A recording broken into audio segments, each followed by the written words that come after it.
नमस्कार, देशोन्नती संपादकीयमध्ये मी साक्षी आपलं स्वागत करते। अजित पवार यांची राष्ट्रवादी काँग्रेसला केंद्रीय मंत्रिमंडळ स्थान हवे असेल तर त्यांनी आपली खासदार संख्या वाढवावी। अर्थातच शरद पवारांच्या गटातील खासदारांना आपल्याकडे वळवावे असा भाजप नेतृत्वाचा आग्रह असल्याची बातमी आहे। अर्थात या बातमीत तथ्य कितपत आहे सांगता येत नसले तरी नितीश कुमार यांच्या धरसोड वृत्तीला लगाम घालण्यासाठी किंवा त्यांना शह देण्यासाठी भाजप आपल्या समर्थक खासदारांची संख्या वाढवू इच्छित आहे यात शंका नाही।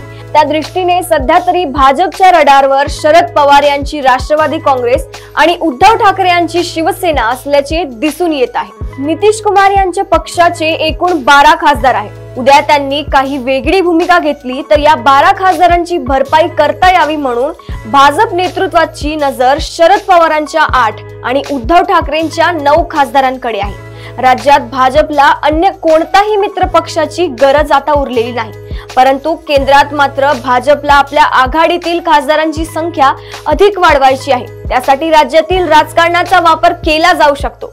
सध्या शरद पवारांची राष्ट्रवादी काँग्रेस आणि उद्धव ठाकरेंची शिवसेना राज्याच्या राजकारणात बाजूला फेकल्याचे दिसते।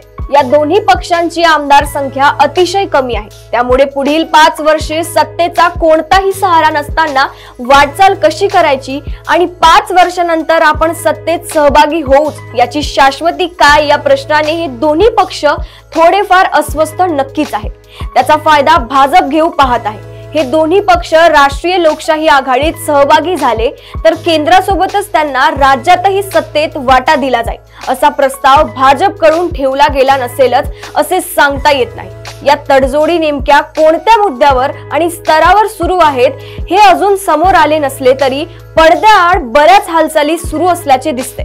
थोडक्यात अजूनही भाजपवर टीकेचे आसूड ओढत असलेल्या या दोन पक्षांचा संयम कुठवर टिकतो याचीच उत्सुकता आहे। अशाच राजकीय घडामोडी व अपडेट सोबत पुन्हा भेटूया देशोन्नतीमध्ये। बघत रहा देशोन्नती। नमस्कार। ठळक घडामोडींसाठी देशोन्नती न्यूज चॅनलला सबस्क्राइब करा आणि बेल आयकॉन प्रेस करा।